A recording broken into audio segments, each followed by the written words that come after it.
Buenas tardes, señores académicos. Se abre la sesión solemne de la fecha para la promoción del académico Hernando Roa Suárez a la condición de numerario. Señor secretario, le ruego el favor de leer el orden del día. Sí, señor presidente, buenas tardes a usted, a la Comisión de la Mesa y a todos los presentes de manera presencial en el lugar, en la corporación, y de manera virtual por nuestras redes sociales. El siguiente es el orden del día para hoy, el 3 de agosto del año 2023. Primero, la verificación del quórum. Segundo, la lectura y aprobación del acta 007 del 27 de julio del año 2023. Tercero, las palabras del presidente de la corporación. Cuarto, la presentación del trabajo a propósito de la gobernabilidad democrática y la paz, el caso colombiano, a cargo del académico correspondiente y hoy objeto de ascenso, el doctor Hernando Roa Suárez. Quinto, intervención del académico honorario, doctor Cesario Rocha Ochoa. Y sexto, toma de juramento, entrega del diploma e imposición de insignias. Pedido el orden del día, señor presidente. Gracias, señor secretario. Le pregunto a la corporación si aprueba el orden del día leído. Gracias, señores académicos. Continuemos, señor secretario. Sí, señor presidente. El primer punto del orden del día es la verificación del quórum. Puedo certificar a la plenaria que se encuentran 15 académicos presentes en esta sala y 6 por la vía virtual, es decir que contamos con quórum para el desarrollo de esta sesión. Gracias, señor secretario. Continuemos con el segundo punto del orden del día es la lectura y aprobación del acta 007 del 27 de julio del año 2023. Su texto dice lo siguiente: el día 27 de julio del año 2023, a partir de las 5 de la tarde, se reunió en sesión solemne, presencial y virtual, la Academia Colombiana de Jurisprudencia. Orden del día. El presidente solicitó al secretario leer el orden establecido, a lo cual se procede. Primero, verificación del quórum. Segundo, lectura y aprobación del acta 006 del 29 de junio del año 2023. Tercero, palabras de la académica de número Sandra Morelli Rico. Cuarto, presentación del trabajo, la operatividad del control de convencionalidad en el ordenamiento colombiano, criterios para la incorporación del derecho internacional de los derechos humanos interamericano en el ordenamiento colombiano, por el recipiendario Humberto Sierra Porto. Y quinto, vino de honor. Lectura y aprobación del acta 006 del 29 de junio del 2023. El secretario general procede a hacer lectura del acta 006. Terminada su intervención, los presidentes la aprueban sin observación alguna. Palabras de la académica de número Sandra Morelli Rico. La académica Sandra Morelli saluda al doctor Humberto Sierra Porto, de quien hace una reseña de su trayectoria como jurista y algunas consideraciones del tema que tratará el doctor Sierra Porto. Finalmente le da la bienvenida a la corporación.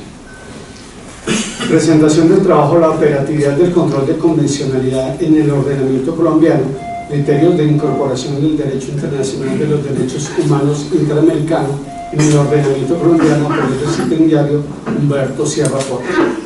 El recipiendario Humberto Sierra Porto hace una breve introducción de su trabajo e indica que tiene como propósito establecer las bases conceptuales y normativas necesarias para la aplicación del derecho interamericano, en especial la Convención Americana de Derechos Humanos y la jurisprudencia de la Corte Internacional de Derechos Humanos en el ordenamiento jurídico colombiano. La conceptualización de la figura del control de convencionalidad tiene como uno de sus elementos constitutivos el que la obligación de respeto de la Convención y de la jurisprudencia de la Corte se debe hacer por todos los funcionarios del Estado dentro de las competencias y procedimientos establecidos por el ordenamiento interno, de manera que el alcance y la operatividad del control de convencionalidad es diferente en cada país, y su intensidad y posibilidades dependerán del diseño de sus competencias, lo que remite al análisis del derecho constitucional colombiano y en particular al manejo de las fuentes y de las competencias de los poderes constituidos. El control de convencionalidad, como lo manifestaría más adelante, es esencial la incorporación del derecho internacional en el derecho interno, y este proceso, esta operación, es diferente en cada país en virtud de la asimetría y diferencias de la manera como se comprende el papel del derecho internacional.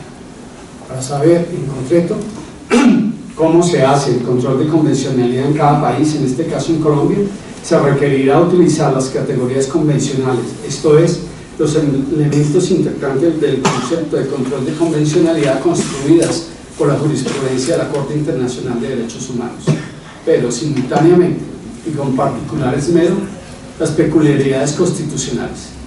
Este último aspecto es el que considera que debe ser más elaborado por la doctrina y por la jurisprudencia. A continuación, amplía los conceptos aquí esbozados sobre el tema enunciado. El texto completo de la intervención se encuentra junto a la presentada. Toma juramento, entrega el diploma de imposición de insignias.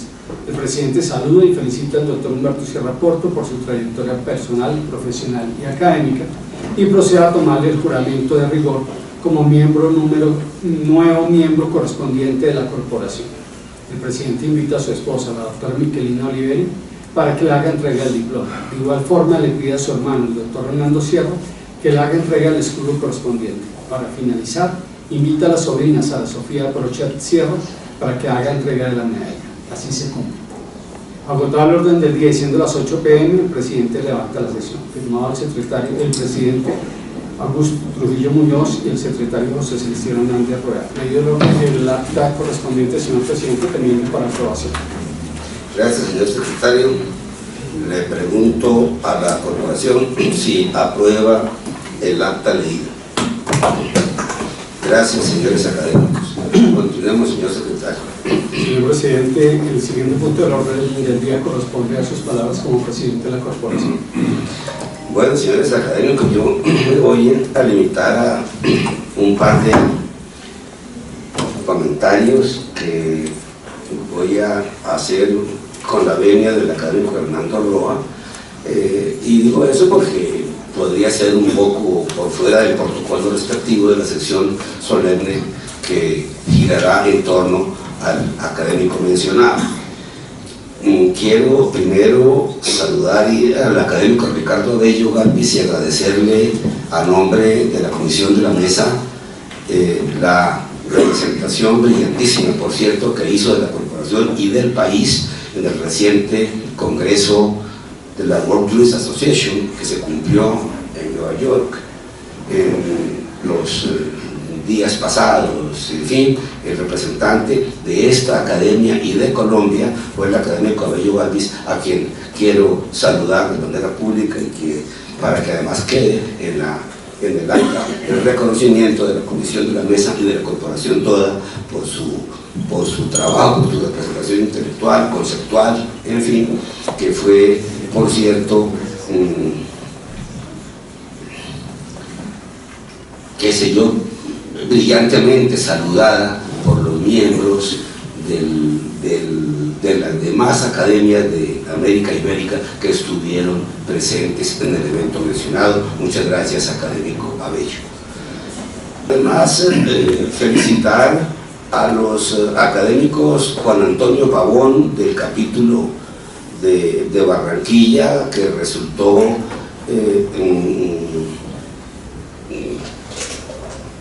distinguido con una mención especial de la universidad de la cual es el profesor, y me parece que la corporación debe asociarse a esa distinción de que ha sido objeto del académico Juan Antonio Pavón en Barranquilla.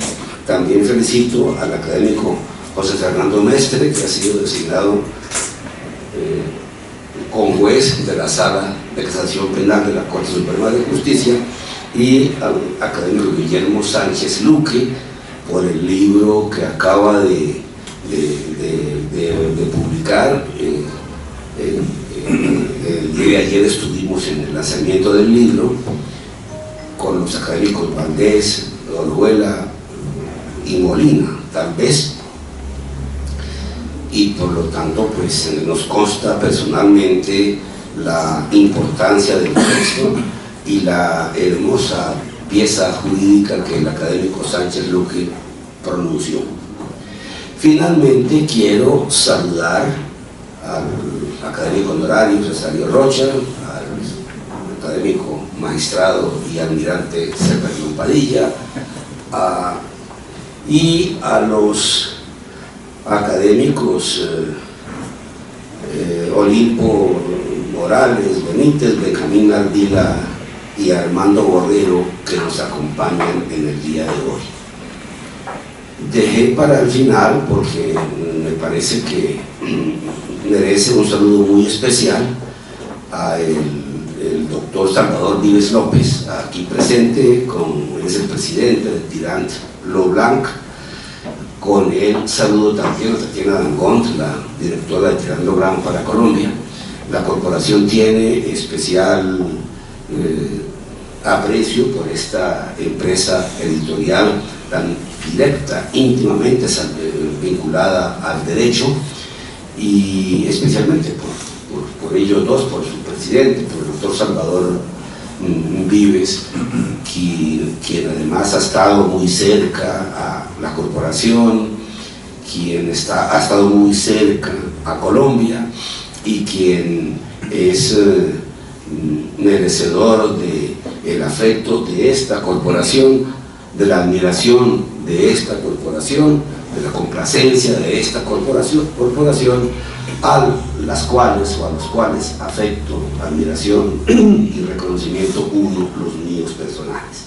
Señor secretario, continuemos con el orden del día. Sí, señor presidente. El punto cuarto del orden del día corresponde a la intervención y presentación del trabajo a propósito de la gobernabilidad democrática y la paz, el caso colombiano, por el académico correspondiente Hernando Roa Suárez. Muy buenas tardes para cada uno de los asistentes y a quienes nos acompañan satelitalmente.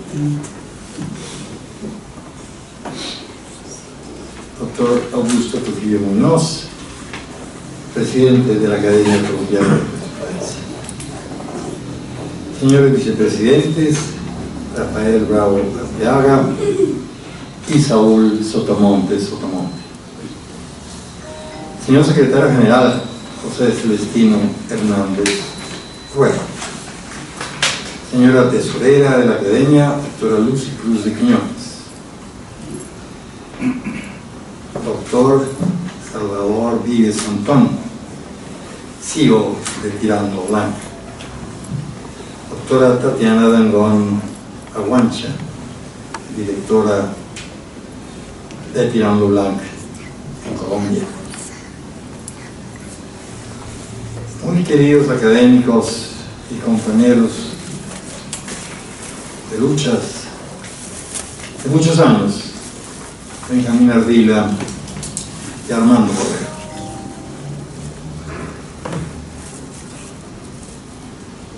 Muy queridos asistentes, miembros de los sectores académicos.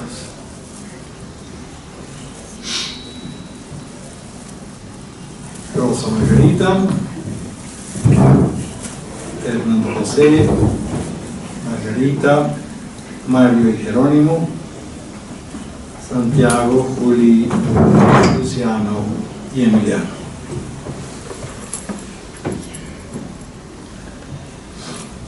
Como bien sabemos,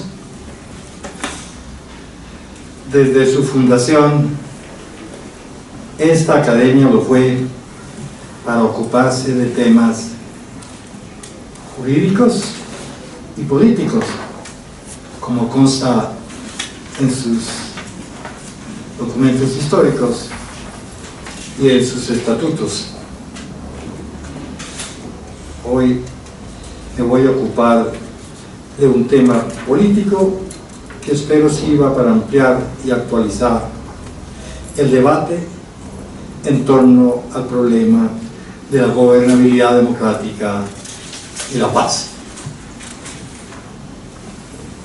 Conocemos que gobernabilidad democrática y paz son temas de una gran significación para el científico social del siglo XXI y, por supuesto, por su naturaleza, lo serán también para el universitario y el ciudadano interesado en el devenir histórico de nuestra gran nación de Iberoamérica y del mundo.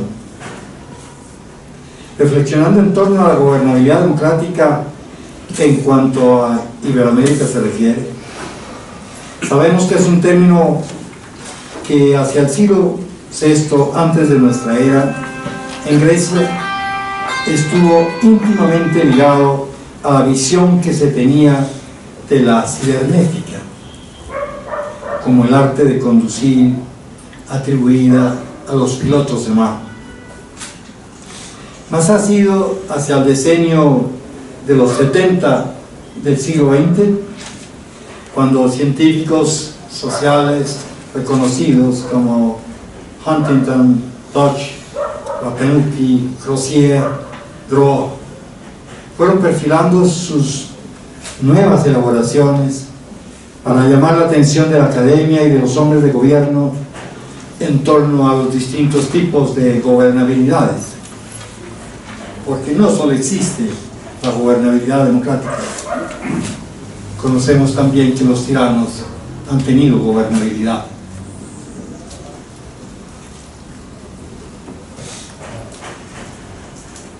En estos tiempos se han realizado importantes eventos donde jefes de Estado y cientistas sociales han sido convocados para formular alternativas viables que permitan institucionalizar una gobernabilidad democrática, con capacidad para enfrentar los problemas de atraso, injusticia social y desequilibrios que siguen atentando contra la estabilidad y el progreso de los regímenes democráticos.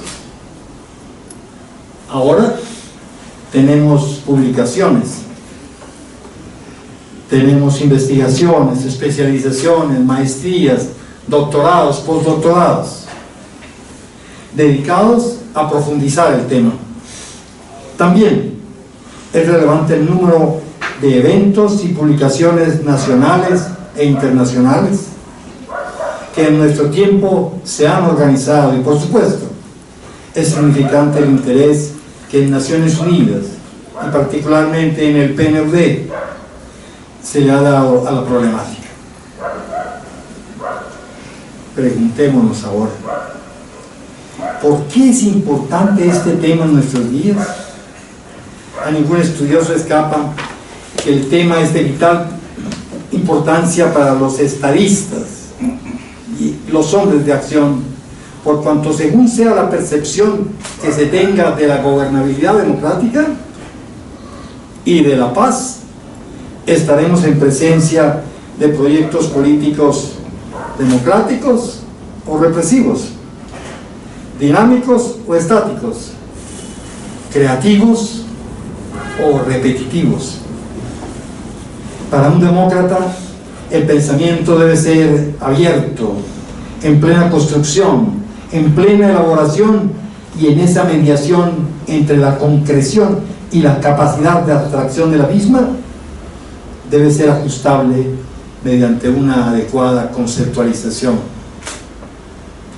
Hace decenios, por nuestro trasegar académico, percibí que la conceptualización es eso, una adecuada mediación entre la concreción y la abstracción. Si esa dimensión la realizamos bien, entonces vamos a saber de qué hablamos con propiedad. Sigámonos preguntando, ¿y cuál es el hilo conductor conceptual de esta intervención de hoy? Pues no es más que mi conceptualización de la ciencia política, que es mi aporte a la ciencia política latinoamericana. ¿Cómo conceptualizo la ciencia política, que es la que vertebra la totalidad de las ideas aquí expuestas? Pienso que es una disciplina social que se ocupa del estudio sistemático del Estado, de la problemática de la legitimidad, de la estructura del poder, de la composición de los estratos sociales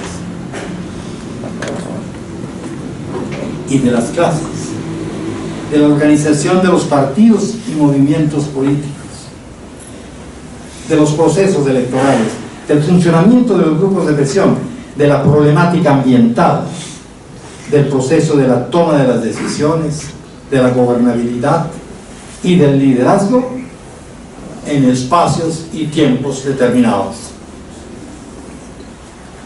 Desarrollemos sucintamente, pedagógicamente, esta construcción que lleva ya varios años de discusión y diálogo. 1. La primera reflexión que podría realizar es que la política como ciencia no se ocupa solamente de los procesos electorales. Estamos en vísperas de un proceso electoral y parecería con una gran frecuencia en los medios que solo debemos ocuparnos de los procesos electorales. Pues desde aquí, desde la academia, debemos decir que los procesos electorales son importantes, pero no son los más importantes de la política, y mucho menos de la ciencia política. Porque lo más significante de la ciencia política es entender y transformar la estructura del Estado, la composición del poder, la problemática de los intereses de las clases, de los estratos sociales, de los grupos de presión, de los partidos y movimientos políticos y sociales. Y también de la legitimidad, de la gobernabilidad, de la problemática ambiental, de los liderazgos y del proceso de las decisiones en espacios y tiempos determinados. 2.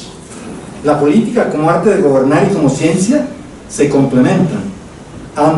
Ambas requieren cada día en nuestro país de más y mejores centros de saber y de reflexión, de más y mejores escuelas de alto gobierno, como la primera que se fundó en la SAP, por fortuna bajo mi responsabilidad, hace 25 años, que fue la primera en Colombia y que sirvió de base para las nuevas que existen en universidades como el Externado, la Javeriana o quizás la Nacional y la del Norte.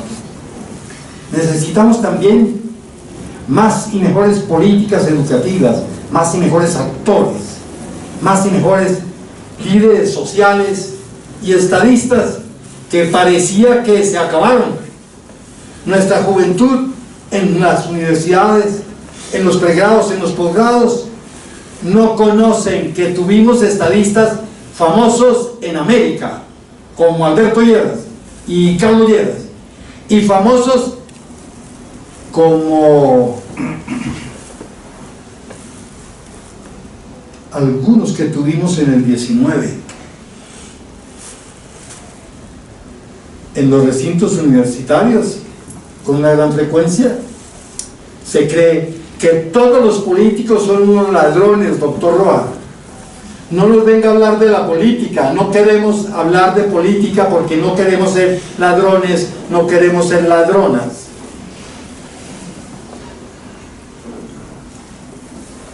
Así está la cosa para sectores importantes de nuestra juventud en universidades públicas y privadas.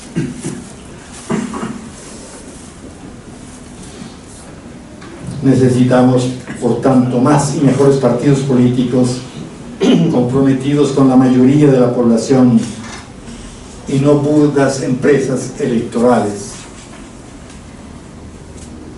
3. Históricamente, el Estado se me presenta, como todos los que están aquí conocen, todos los académicos, por supuesto, como la más importante institución de la vida política. Como sabemos bien, es una institución jurídico-política que, integrada por los poderes ejecutivo, legislativo, judicial y electoral, es racionalizadora de los intereses generales. Nuestro Estado no existe para favorecer que exista, dispénseme la reiteración, la apropiación privada de los bienes públicos.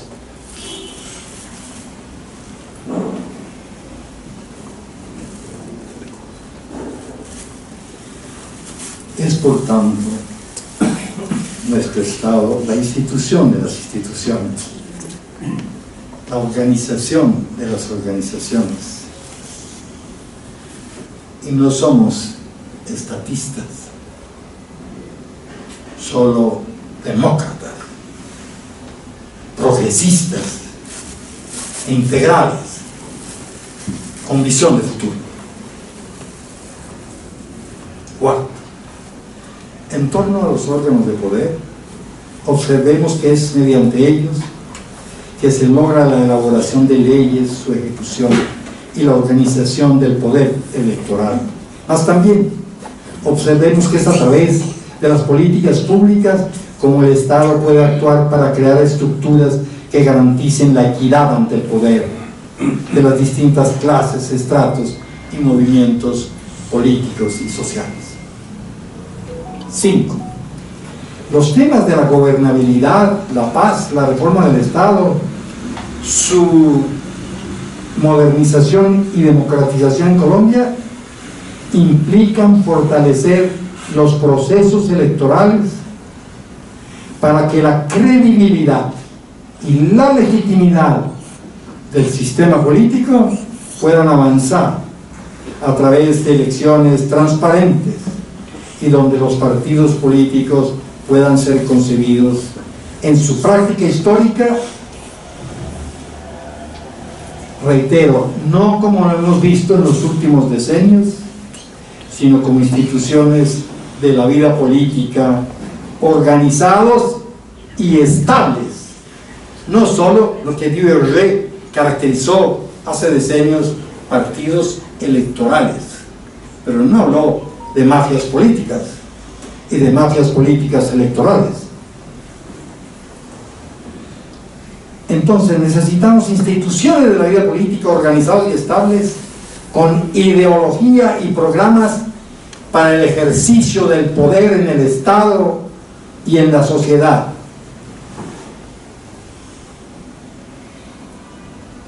No empresas electorales incalificables a veces en su proceder y en su actuar, y haciéndole un daño inmenso a nuestra juventud y al destino de la democracia de Colombia.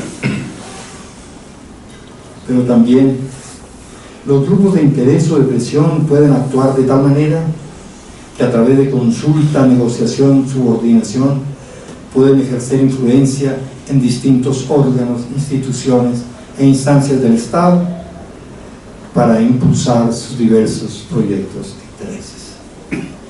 Sexto, y en cuanto a la toma de decisión en el Estado, ¿qué pensar?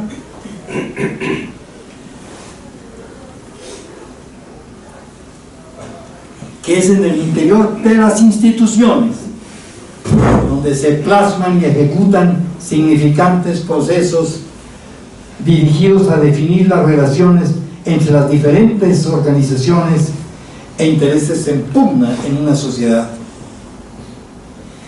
Y en torno específicamente a la gobernabilidad democrática, ¿qué podríamos anotar? Que ella es decisiva para consolidar la paz, y por lo tanto la concibo como la capacidad del sistema político para ejecutar políticas públicas dirigidas a la realización de un proyecto que permita 4 dimensiones fundamentales: gobernabilidad democrática. 1.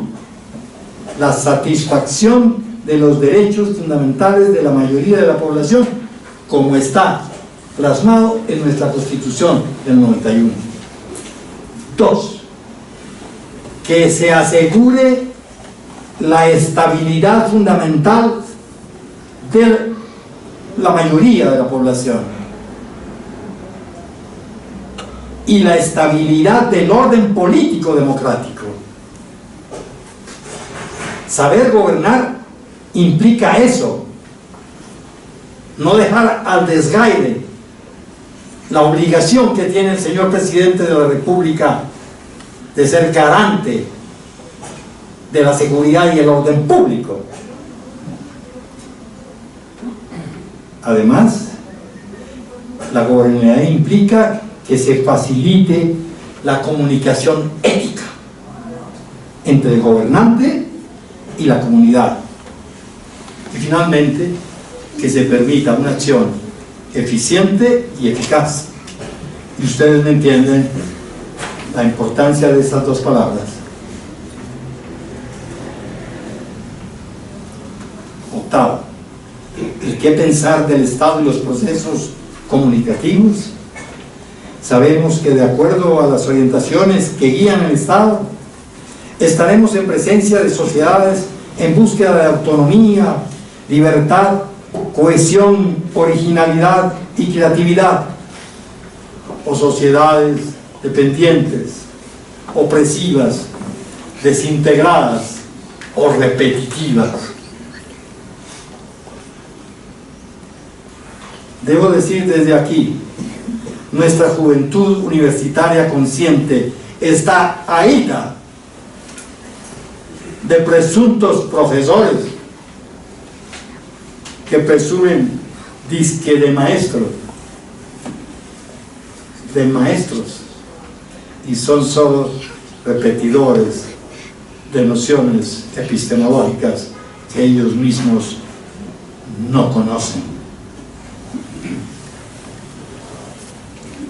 Conocemos que a través del mensaje del conjunto de los medios de comunicación hay muchas transmisiones y contenidos velados y mensajes subliminales que impiden a una proporción muy significativa de la población el que se pueda construir una sociedad autónoma, integrada y creativa.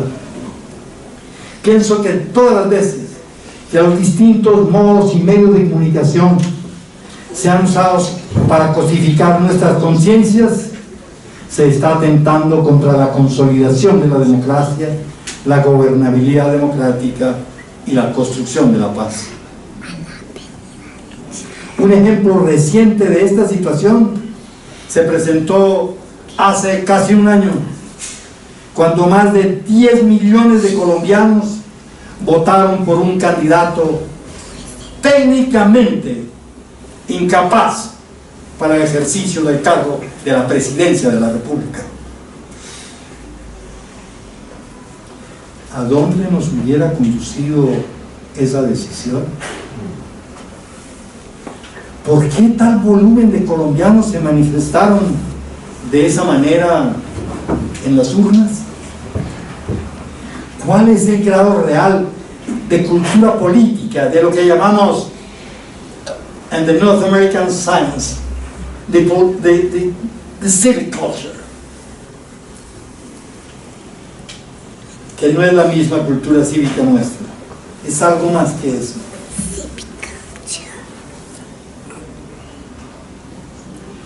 ¿Qué peligros atraviesa la democracia colombiana contemporánea? ¿Conocemos los colombianos las implicaciones de una dictadura de derecha o de izquierda? ¿Habremos medido las implicaciones de una dictadura para Colombia en nuestro tiempo, como se rumorea en ciertos corrillos, en ciertos espacios, en ciertas disque reflexiones previsivas? Se trata de que los medios de comunicación sean usados para tener sociedades en búsqueda de más autonomía, de más libertad, no de libertinaje. Libertad y responsabilidad para enfrentar la anomia y la atonía, las conductas desviadas y la pérdida de tejido social. Los medios de comunicación entonces deben ser empleados para producir más cohesión social, más conciencia de lo que importa ser colombiano hoy, de las dificultades e injusticias en que se encuentra la mayoría de la población, y debemos estar atentos a los sectores que han pretendido desprestigiar la democracia colombiana en una forma irresponsable y malintencionada. Irresponsable y malintencionada porque se ha querido a veces desinstitucionalizar a Colombia. Para algo inocente, no somos ingenuos. Para entrar a saco en el proceso industrial y en el proceso financiero. Eso debemos pensarlo y saberlo y meditarlo sobre sus efectos. Tenemos que tener una gran nación más cohesionada en torno a lo que demócratas como Manuel Murillo Toro, Rafael Uribe Uribe y Alberto Lleras llamaron, porque así lo he leído, los grandes proyectos nacionales, y que posteriormente se llevaron a cabo con la mediación de algunos de ellos en particular, por López Pumarejo y por Lleras Restrepo, quien adelantó técnicamente la más importante reforma estructural del Estado colombiano, no para debilitarlo, sino para fortalecerlo. Y era el fruto de su discernimiento, de su conocimiento de las realidades colombianas, de nuestras injusticias, de nuestros desafíos. En gran síntesis, como puede observarse, la problemática de la gobernabilidad y la paz es interdisciplinaria y compleja. Así que el empleo riguroso de la ciencia política puede ser un camino adecuado para permitirnos articular las diversas distancias de que se ocupa. Invito muy comedidamente a los asistentes a revisar el texto de Michael Sandel de este año, la última versión, sobre el descontento democrático. Esta es una seria elaboración de un experimentado profesor de Harvard que, leída con conciencia crítica, puede ayudarnos a tener luces sobre el tema. Un par de párrafos sobre gobernabilidad y paz. Vistas estas reflexiones en torno a la política como arte y ciencia,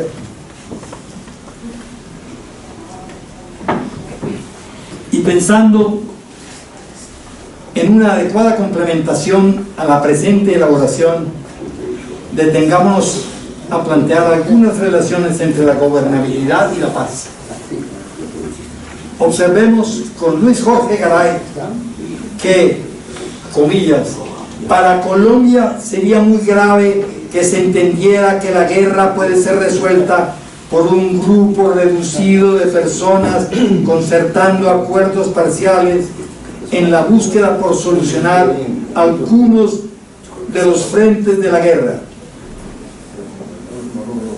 La sociedad debe asumir resueltamente que hay razones objetivas y estructurales de la guerra generalizada que están íntimamente ligadas con la estructura política, económica, social, ambiental y cultural del país. Ante la situación actual de nuestro país, se impone crear una nueva cultura de paz. Y para contribuir a crearla, comencemos por precisar su conceptualización. ¿Qué entiendo por una cultura de paz? Recordemos que es una forma de ver, de vivir y de sentir la ausencia de violencia abierta, estructural y cultural en nuestros días y hacia el futuro. Esto implica que podamos construir sistemas, estructuras y personalidades. Las universidades que tienen ciencia política se han olvidado que tenemos que formar en esas instituciones líderes políticos y estadistas, no burdos negociantes a los que ya me he referido. Las universidades de Colombia no están produciendo los políticos que una nación como Colombia necesita. Hay un gran descuido en las facultades de Ciencia Política y Relaciones Exteriores sobre ese tema. He estado revisando cuidadosamente los pensums y la problemática del liderazgo político no existe pas, como no existen en la práctica real el volumen de líderes políticos que necesitamos para gobernarnos.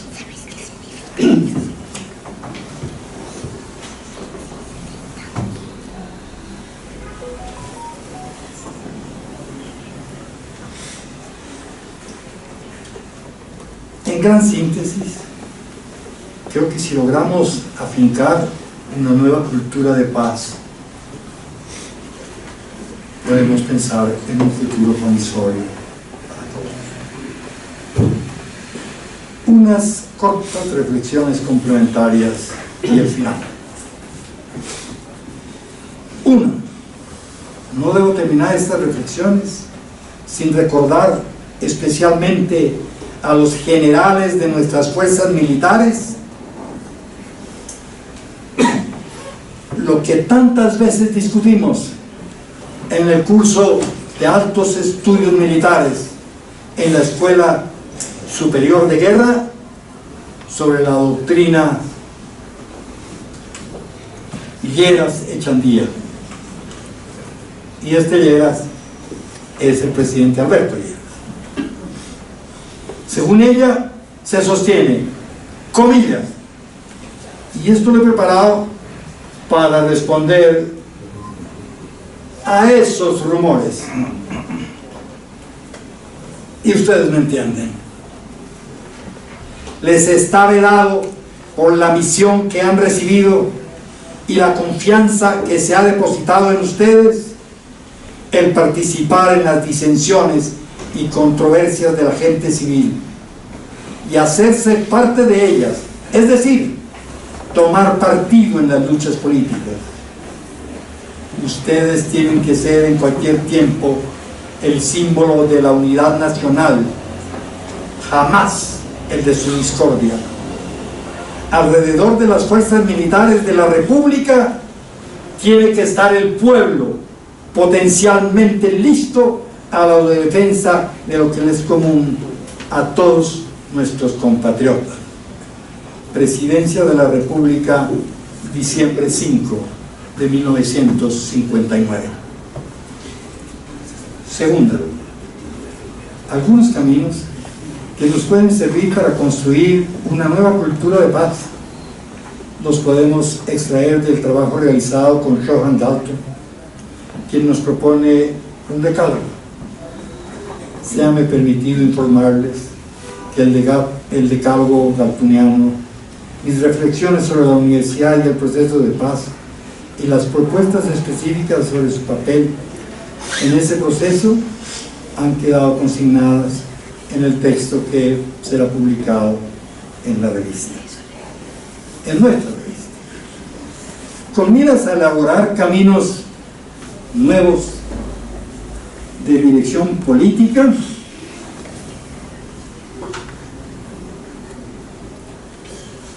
este ensayo ha pretendido plasmar una labor imaginativa dirigida a prevenir, en lo posible, la improvisación para el ejercicio de la vocación política responsable.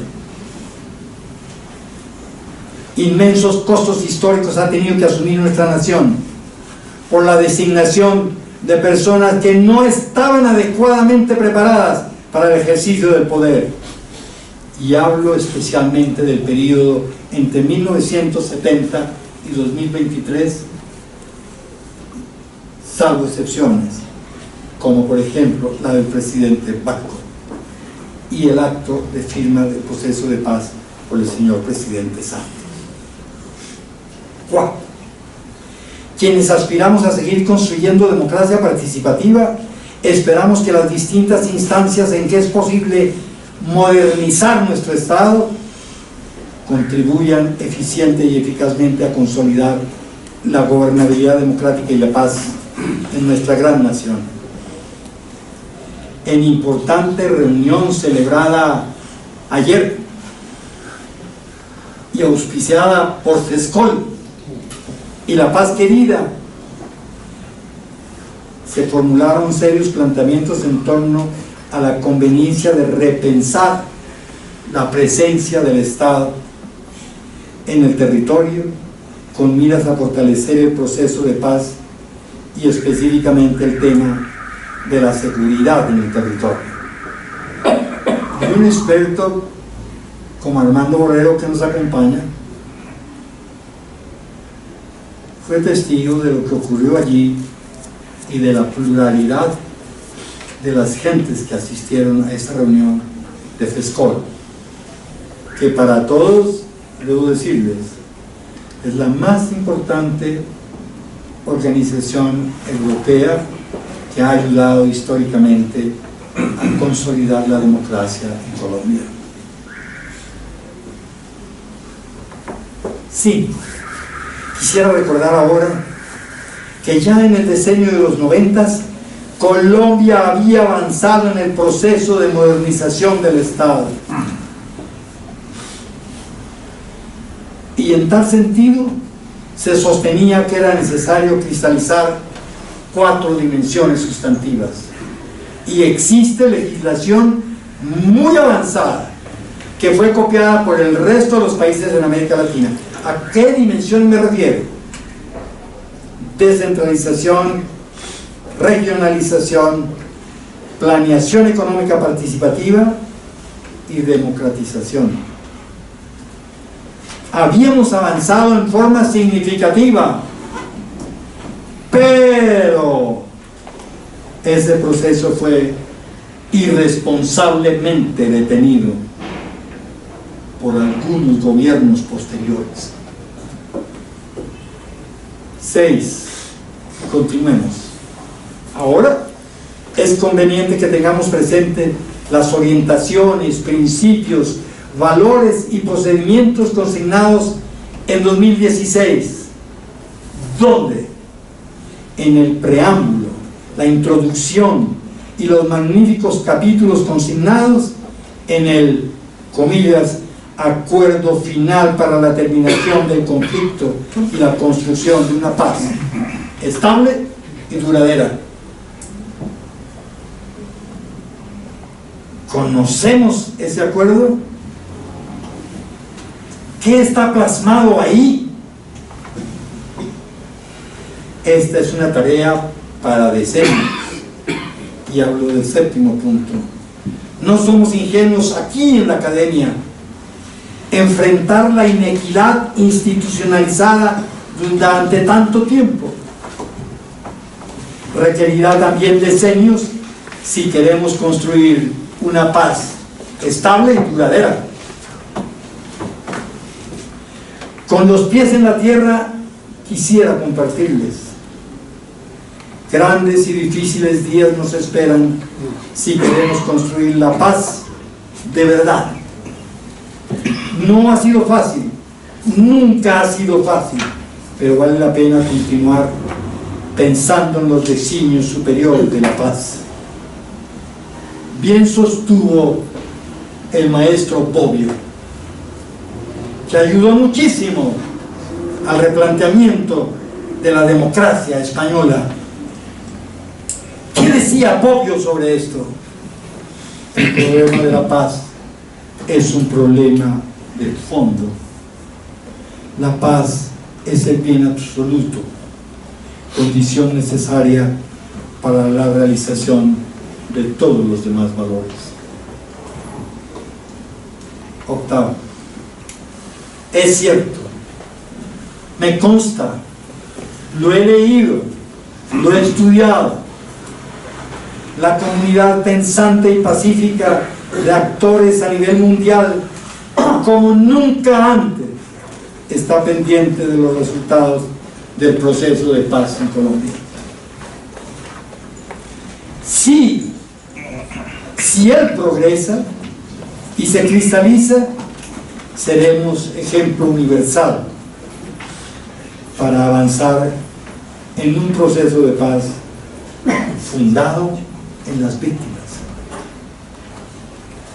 Sigamos apoyando creativamente esta esperanza. Es la esperanza de los demócratas responsables de la paz en el mundo.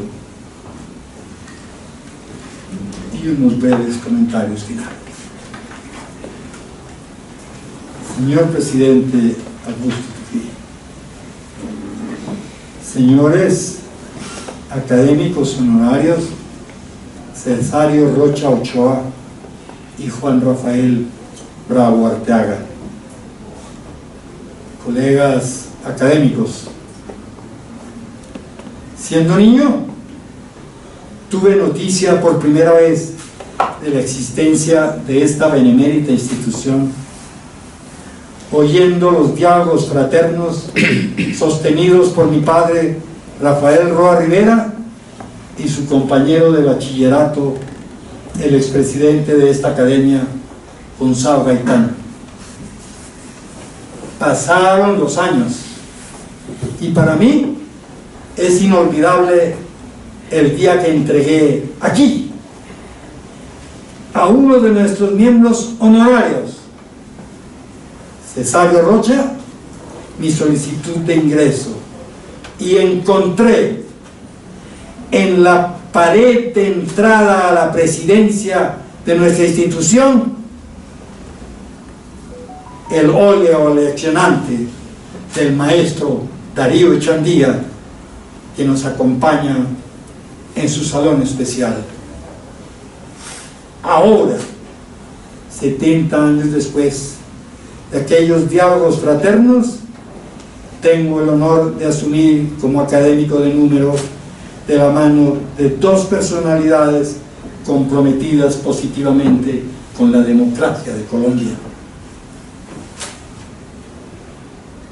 Cesario Rocha y Augusto Trujillo.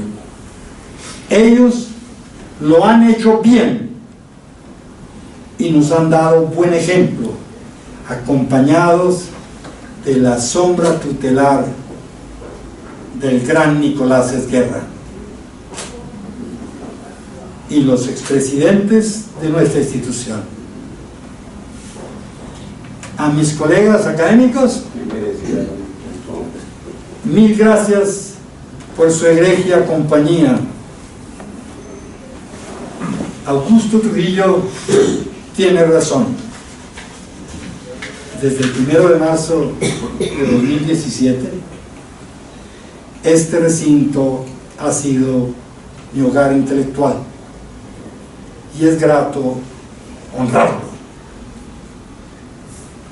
Para el año entrante, y les doy la chiva de que contamos con el respaldo de Tirando Blanca, estoy preparando un texto considerable que recoge mis aportes a nuestra revista a partir del ensayo del maestro Echandía. Mil gracias a Rosa Margarita, Hernando José, Mario, Margarita y Jerónimo, Santiago, Juli, Luciano y Emiliano por su compañía y afecto, y a todos los aquí presentes y a los que nos acompañan a distancia, mil gracias por su presencia y solidaridad.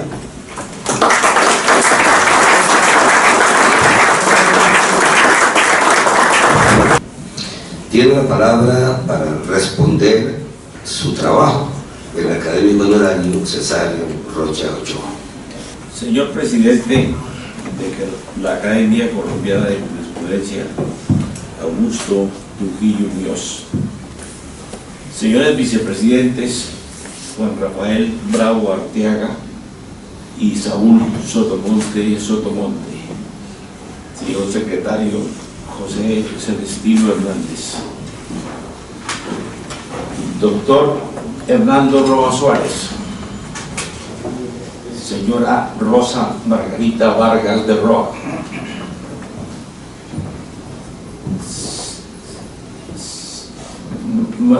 Hija Margarita Roa y Santiago Roa.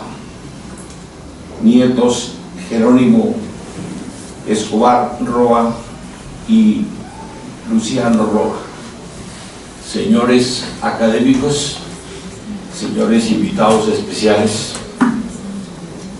académicos presentes y comunicados por la vía telemática. Tengo el honor de llevar la palabra en esta solemne ceremonia de la Academia Colombiana de Jurisprudencia, programada con la finalidad de ascender al académico correspondiente, doctor Hernando Roa Suárez, a la condición de miembro del número de esta magna y centenaria institución, por designación del presidente de la institución y sugerencia del apreciado protagonista de este acto, para intentar una respuesta académica. En cumplimiento de las disposiciones estatutarias, el expositor ha elaborado un muy juicioso trabajo denominado "A propósito de la gobernabilidad, democracia y paz". Como lo hemos escuchado, es un tema de candente actualidad, escrito de manera amena por un profesional del derecho especializado en ciencia política y en dirección del Estado. En efecto, como lo hemos oído, uno de los temas sustantivos para la comprensión de la problemática colombiana actual es el de la gobernabilidad democrática y sus múltiples relaciones con la construcción de la paz. Hemos visto y oído que él concibe la gobernabilidad democrática como la capacidad del sistema político para ejecutar políticas públicas, para darle amparo a los derechos fundamentales y asegurar la estabilidad de un orden político democrático. Hizo un recuento de los periodos nacionales en los cuales ha discurrido especialmente la gobernabilidad en nuestro país, y he hablado de la gobernabilidad y de la paz. Ciertamente estamos en un momento histórico donde los gobiernos en todos los países donde la democracia tiene albergue, ha sido una lucha entre los partidos y los movimientos políticos y la opinión pública, cuando ella ha salido de cauce y los partidos y los movimientos políticos no interpretan a la opinión pública en general. Esa crisis de los partidos políticos y del ejercicio de la gobernabilidad es un tema candente, señor presidente Trujillo, que valdría la pena que en próximas sesiones de esta institución pudiéramos hacer un foro sobre lo que significa realmente en este momento que vive la humanidad el concepto de la gobernabilidad y el ejercicio de los derechos en una democracia, así como también las fisuras que presenta el orden público cuando justamente se quebranta el principio de la paz. Hemos considerado que debemos precisar algunos aspectos fundamentales del trabajo presentado por el académico Hernando Roa Suárez. Es evidente que en el texto en referencia se hace un análisis profundo, bien elaborado, con una clara unidad temática, dentro de la cual cada concepto es estructuralmente bien desarrollado con el propósito académico, no solamente de cumplir una exigencia estatutaria, sino para exponer un pensamiento en seguimiento de los objetivos de la corporación, de contribuir eficientemente, ponderadamente al análisis de las grandes inquietudes sociales, nacionales y supranacionales. No hay duda, doctor Roa, que la gobernabilidad democrática está comprometida en todo el territorio del planeta por múltiples causas. Una de ellas, la indisciplina social. Otra, la ilegitimidad en la estructura del poder. Otra, la descomposición de las clases y los estratos sociales. Una más, la crisis de los partidos y movimientos políticos. La deficiencia de los procesos electorales. La desatención de la problemática ambiental, las vacilaciones y equivocaciones del gobernante en la toma de decisiones y la crisis de liderazgo político, como lo señala el expositor, son indudables y ciertas estas precisiones. Hacía referencia a Manuel Murillo Toro.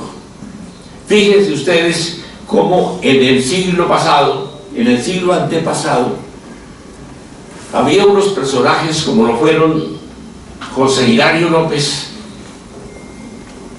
Tomás Cipriano de Mosquera y Murillo Toro, como exponentes de una posición democrática clara, firme y dentro de la perspectiva de contribuir a la solución de los grandes problemas nacionales. Hizo referencia también el doctor Roa a la figura de Darío Chandía, de Alfonso López Pumarejo, de Alberto Lleras y de Carlos Lleras Restrepo. Acá también se refirió a Nicolás Esguerra.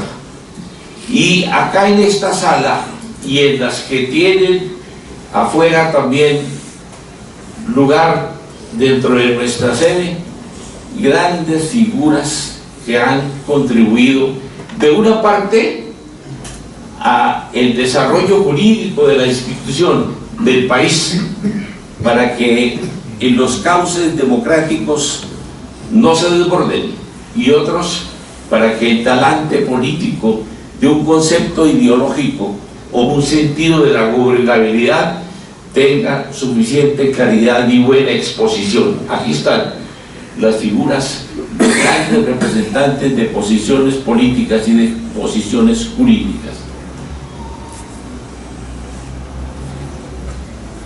Creemos en los aciertos críticos proclamados en el texto al que nos referimos. En efecto, muchos gobernantes contemporáneos son inferiores a las exigencias sociales. Es evidente que en veces la clase gobernante no da respuesta adecuada a las demandas de la actualidad. El vetusto sistema democrático tiene muchas fisuras. Ha sido criticado desde múltiples puntos de vista, unas veces con acritud, apasionamiento, desfiguración de sus contenidos, de manera irracional, y en otras versados en el tema con criterio constructivo y a sabiendas de que a pesar de todo no existe un sistema que lo supere o haga sus veces. Dentro de las múltiples voces a que se refirió el doctor Roa, nos ha llamado la atención un párrafo de Samuel Huntington, a quien él evocó muy dentro de la gama de las personas que le escribieron de apoyo para expresar su criterio democrático en desarrollo de un buen gobierno. Y me llamó la atención unas palabras de Samuel Huntington que quisiera que los compartiéramos para evocarlas.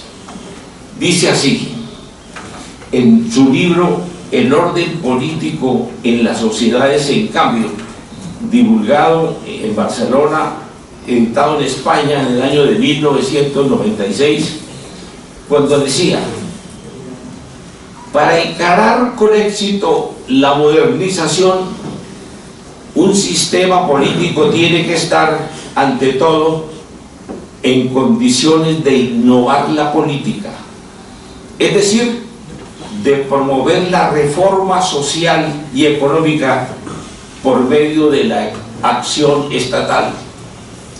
La reforma consiste, por lo general, afirma, en la modificación de las pautas tradicionales de valores y conductas, en la expansión de las comunicaciones y la educación, en la extensión de las lealtades de la familia, la aldea y la tribu a la nación, a la secularización de la vida pública, la racionalización de las estructuras de autoridad, la promoción de organizaciones funcionales específicas, el reemplazo de los criterios de atribución por los de realización y el estímulo de una distribución más equitativa de los recursos materiales y simbólicos. Una segunda exigencia es la de que el sistema se encuentre capacitado para asimilar las fuerzas sociales producidas por la modernización y obtenga una nueva conciencia a consecuencia de esta. Texto a mi manera magistral, que naturalmente compartimos. Fíjense ustedes, es un hecho que en los tiempos que corren se echa de menos la presencia de grandes personajes, tanto en la rama ejecutiva como en la legislativa, puesto que quizá la menos endeble es la judicial, que ha sabido sortear las situaciones actuales con las pocas excepciones de quienes han sido inferiores a su misión y tenido que ser sancionados y excluidos de la administración de justicia. Hoy, infortunadamente, como lo dice el expositor, los líderes son escasos. Es muy oportuna y bien expresada la crisis de la gobernabilidad democrática. Son los tiempos que corren. Es la falta de lectura que tiene la humanidad contemporáneamente. Ya no se observa que los libros sean un material permanente que esté asistiendo especialmente a la juventud. Hoy los libros quizá son más que todo el destino de las personas mayores, y muchos de los que hemos sido retirados de las labores ejecutivas o de las labores profesionales. La gente, por ello, ha dejado de pensar, y cuando la gente deja de pensar, pierde el criterio propio, se adocena frente a los demás, y por ello observamos la precariedad de líderes, y por eso observamos la mediocridad que existe en el gobierno en casi todos los países del orbe. Fíjense ustedes cómo hoy brillan internacionalmente el presidente de la mayor democracia del mundo, el señor Biden, presidente de los Estados Unidos, y vemos cómo tiene de contraposición al señor Putin, el presidente de la Rusia, antes la República Socialista Soviéticas, hoy simplemente el Estado ruso, y el señor Xi Jinping, el presidente de la China. Y de qué manera se viene alumbrando el escenario nacional con la precariedad de las luces de la clase política gubernativa en todos los países. Tenemos el caso de Ucrania, incomprensible forma de una guerra contemporánea entre dos países en que uno invade al otro porque sí, y donde la propia democracia lo que hace es, de manera silenciosa y sin afirmaciones públicas, solamente la expresión de repudio le ayuda al gobierno de Ucrania a que pueda responder al poder soviético.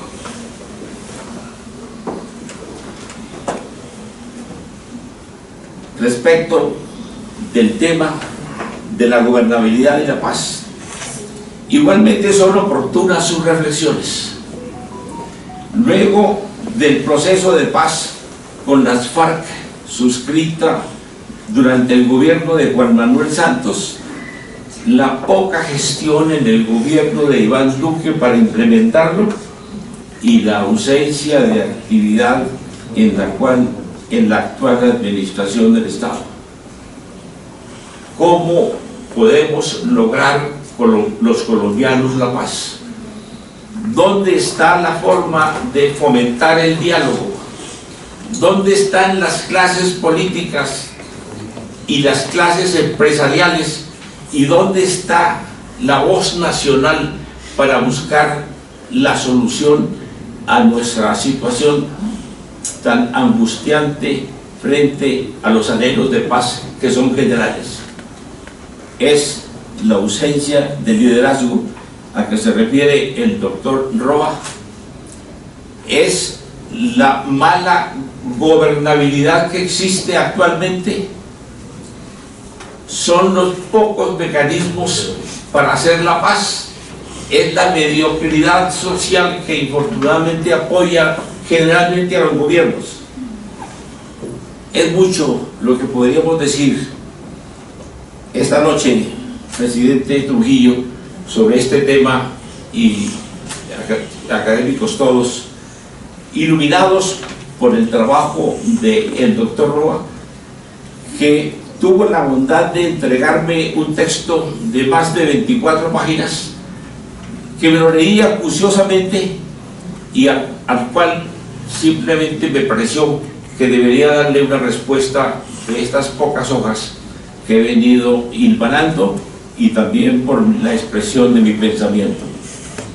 Congratulaciones al académico Hernando Roa Suárez en su ascenso a miembro del número de esta corporación, por el trabajo realizado hasta ahora, el buen aporte intelectual que constituye el texto presentado para este evento, y es mucho lo que esperamos en el futuro como expresión de su pensamiento. Es mi palabra, presidente Trujillo y señores de la mesa.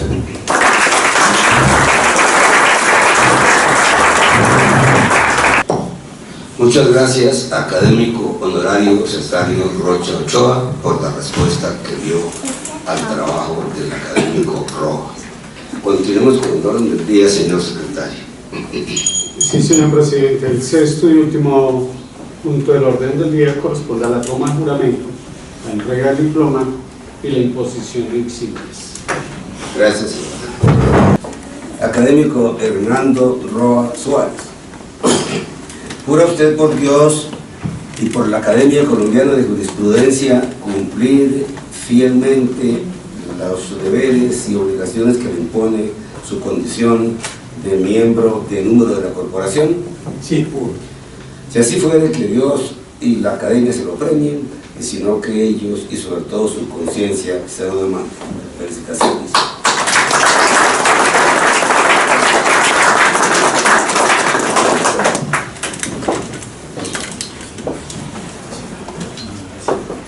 El diploma correspondiente dice así: Academia Colombiana de Jurisprudencia. El señor doctor Hernando Roa Suárez ha sido inscrito en esta corporación como miembro de número, en atención a los méritos y demás circunstancias que concurren en él. Y para que conste, se les pide el presente diploma en Bogotá, 3 de agosto del 2023. El presidente, el vicepresidente, el secretario. Doctor Roa.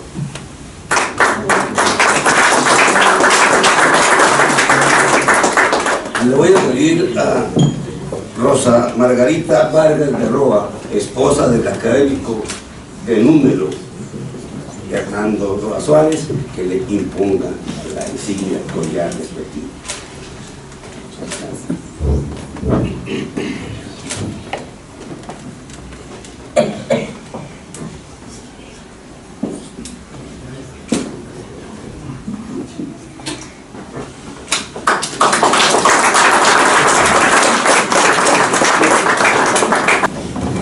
Doctor Hernando Roa Suárez, académico de número de la Academia Colombiana de Jurisprudencia.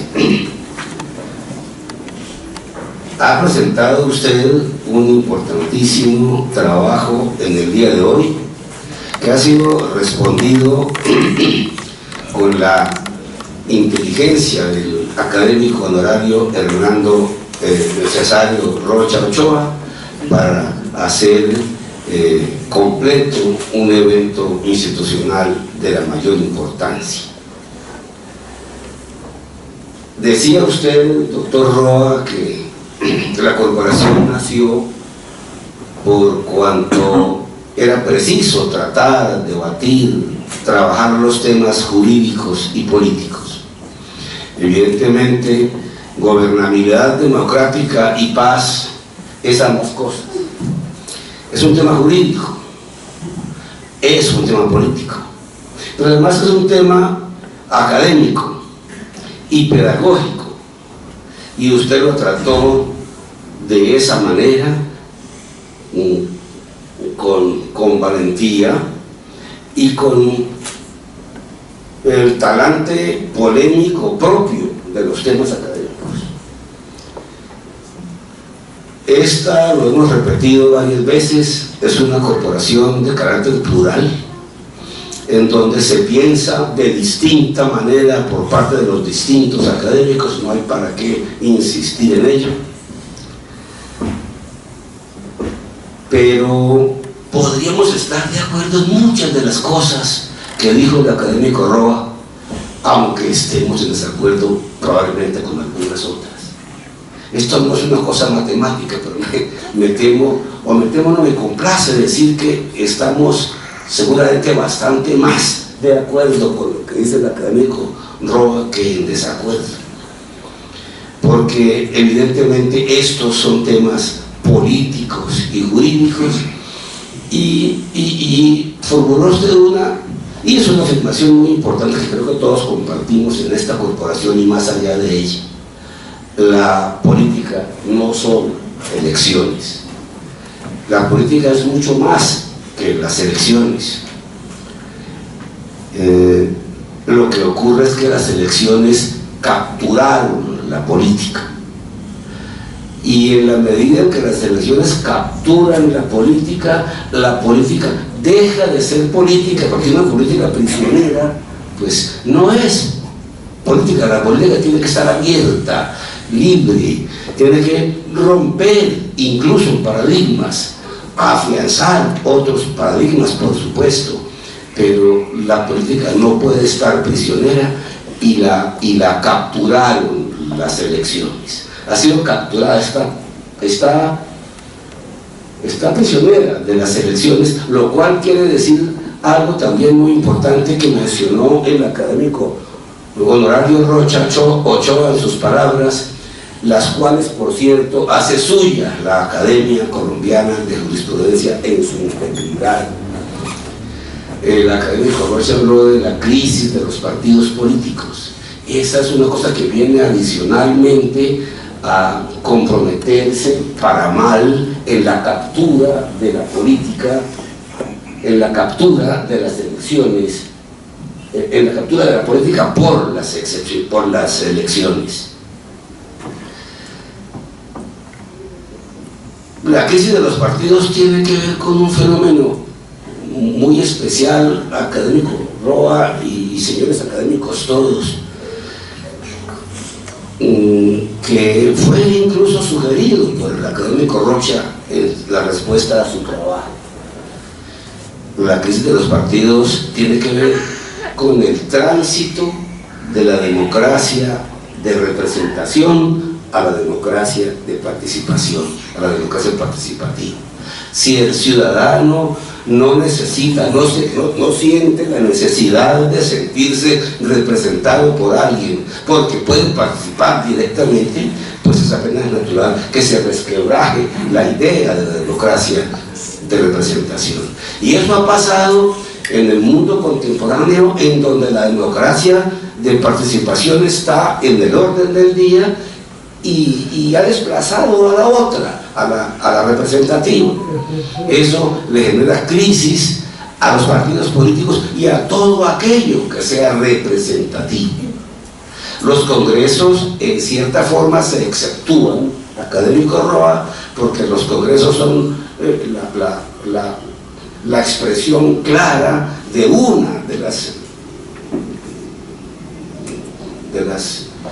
los órganos del poder y en el esquema del Estado de Derecho y de la democracia contemporánea, ese esquema tripartito pues, sigue funcionando, por lo menos hasta ahora sigue siendo importante. Entonces no es tanto allí, pero en los partidos políticos sí se ve la crisis de la democracia de participación, de representación. Pero además los congresos, no sé si esto lo compartamos todos los académicos, en unas circunstancias como las actuales, me temo que es preciso reforzar a los congresos, recuperar la importancia de los congresos. Un jurista que yo admiro mucho, que fue mi profesor y además mi amigo por razones de paisanaje, el cofrade Alfonso Palacio Rudas, miembro de la Asamblea Nacional Constituyente, quiso hacer suyo en esa Asamblea Constituyente el propósito de recuperar la importancia de los partidos políticos y trató de hacer, dejar plasmada en la Constitución la idea de este reforzamiento. No sé si lo logró, porque tampoco es muy claro si la Carta del 91 logró todo lo que se propuso. No logró todo lo que se propuso porque no quedó bien propuesto, o no logró todo lo que se propuso porque lo impidieron desarrollos ulteriores de tipo jurídico o de tipo político. Pero ahí hay de por medio esa idea. Yo creo que alguna vez logramos aquí, los lugares académicos, yo le oí, y muchos de ustedes le oyeron más de una vez seguramente, a Luis Carlos Galán decir que el Congreso de Colombia diseñó una frase para explicar cómo estaba constituido el Congreso de Colombia. Seguramente los porcentajes que Galán planteó en los años 80 ya no son los mismos, pero yo recuerdo que aquí lo hablamos. Él decía: el Congreso de Colombia está compuesto así, el 15% con lo mejor del país, el otro 15% con lo peor del país y el 70% restante con la gente común y corriente del país. ¿Eso qué quiere decir? Que si hay alguna institución que se parece a su país, es su respectivo Congreso. Entonces le echamos la culpa al Congreso de todas nuestras culpas, o es que también son nuestras culpas como ciudadanos y por eso los congresos se parecen tanto a sus ciudadanos. De manera que cuando decimos que hay que recuperar la importancia del Congreso, estamos diciendo que hay que recuperar nuestra propia responsabilidad como ciudadanos, no solo para elegirlos mejor o qué sé yo, sino para que la política se libere de las elecciones y recupere contenidos conceptuales. La política se vació de contenido. Yo creo que es preciso volver a llenarla de contenido. Algo de eso ha ocurrido en este tránsito de gobierno, del anterior al actual, por razones que resultan casi que obvias. Este no ha sido un tránsito de gobierno corriente, ha sido un tránsito de gobierno un poco más sobresaltado que los otros, porque, bueno, por la naturaleza misma de los dos gobiernos, porque ha habido un tránsito conceptual profundo entre un gobierno y otro. Quizá hubiera sido lo mismo si hubiera sido al revés, pero cuando hay transformaciones que son sobresaltadas de un gobierno a otro, pues la política comienza a a moverse otra vez más allá de las elecciones, y eso hay que recuperarlo, hay que estimularlo para que podamos volver a ejercer como ciudadanos la política que nos han robado como ciudadanos. Yo no sé si diga académico Roa, académico Rocha, señores académicos, de pronto una impropiedad, pero tengo casi la certidumbre de que la Carta del 91, si algo quiso en esa materia fue devolverle la política a los ciudadanos, fue atraer los ciudadanos hacia el ejercicio de la política.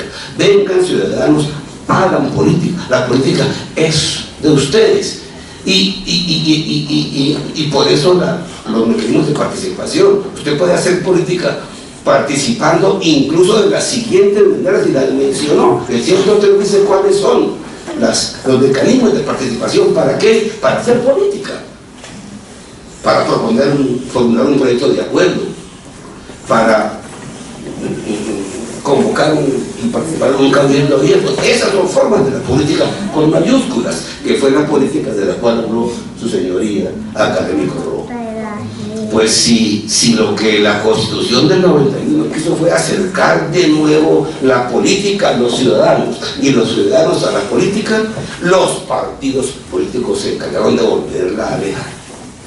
Porque los actos legislativos del año 2003 y del año 2007, si no estoy mal, en ambos casos fueron el acto legislativo número 1 del 2003 y el número 1 del 2007, lo que hicieron fue decir: señores ciudadanos, háganme campo, aléjense de aquí de la política, que la política no es de ustedes sino nuestra. ¿Y quiénes somos nosotros? Los partidos políticos.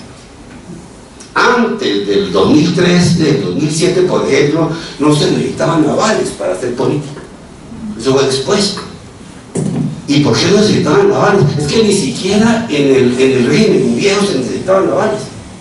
En el 91 menos. Si yo quería hacer política, hacía política sin pedir permiso, porque es un derecho ciudadano. Y el 91 lo quiso consolidar. Bueno, el 2003 y el 2007, para decirlo de esa manera, por la vía de sus dos actos legislativos números 1, decidió que la política no era de los ciudadanos, sino de los partidos. Y eso es retrotraer la historia de manera grosera, de manera grotesca. ¿Cómo así? Nos inventaron por el camino una partidocracia, cuando la cuestión del 91 quiso consolidar la democracia. Eso se desprende, eso se desprende del trabajo del académico Roa, se desprende de la respuesta del académico Rocha, y creo que ese es un tema que podemos tratar en la Academia de Jurisprudencia con la responsabilidad con que se tratan aquí las cosas, por supuesto, porque es un tema político que tiene que ver con el derecho público, con la ética política y con la ética jurídica incluso. Yo lo subrayo porque me parece que es una especie de descubrimiento importante, entre comillas, de un tema que aquí puede estar haciendo falta en el país, para decirlo, para ordenarlo. Yo creo que las academias tienen que, lo hemos hecho, la Academia Colombiana de Jurisprudencia ha formulado declaraciones en este año, del año pasado, sobre estos temas, y por eso está libre de lo que llamaba un científico social, que yo creo que no ha pasado de moda, porque fue un auténtico científico social colombiano, el profesor Antonio García. Decía: en la vida de los hombres no se puede cometer el delito de silencio. Quien calla es responsable de su verdad callada, y yo creo que en estos temas no se puede cometer el delito de silencio por parte de corporaciones tan importantes como estas, que tienen que ver con el ámbito académico.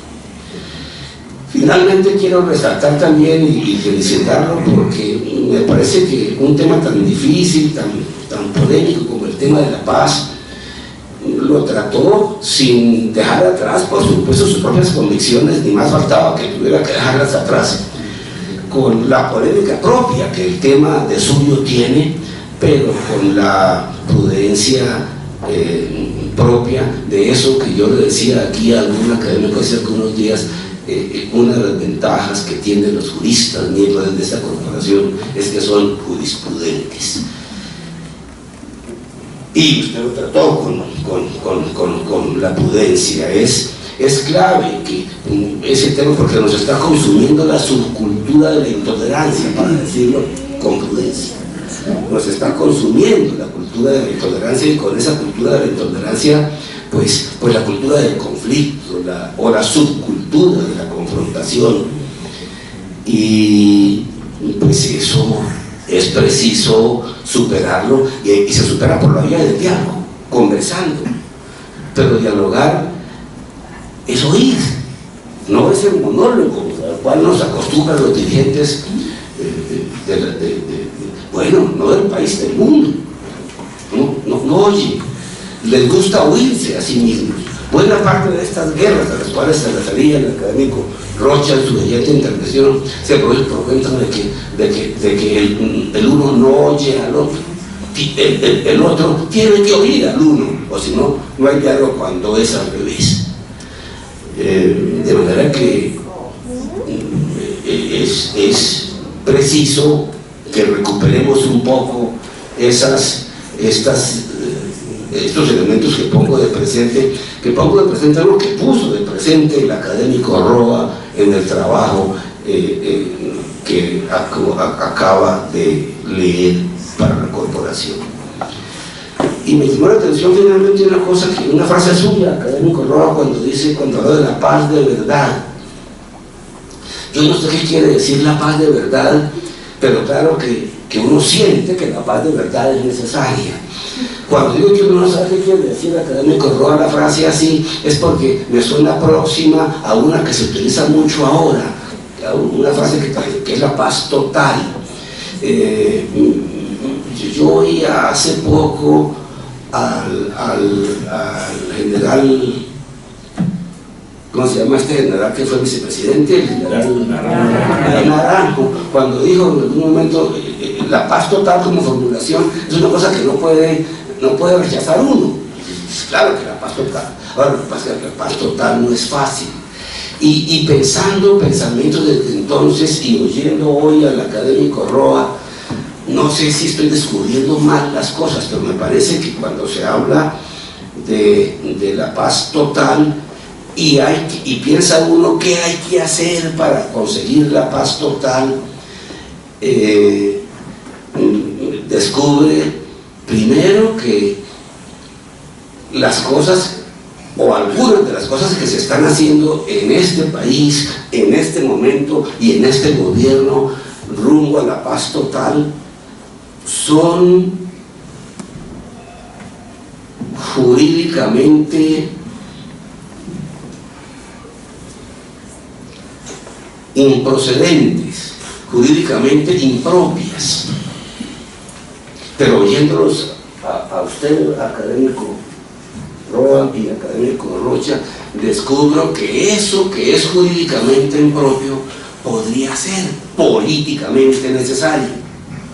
Entonces vamos a estar enfrentándonos a la cuadratura del círculo, que es lo que haría ser un ciudadano colombiano o una corporación como esta para no cometer el delito de silencio y orientar un poco al país hacia salidas que no tengan callejón tapado. No lo sé, pero nos quedan muy interesantes preguntas con el trabajo del académico Roa y con las respuestas del académico Rocha. Felicitaciones, académico Roa. Felicitaciones, académico Rocha. Enhorabuena, académico Roa. Gracias, académico Rocha. Y gracias a todos.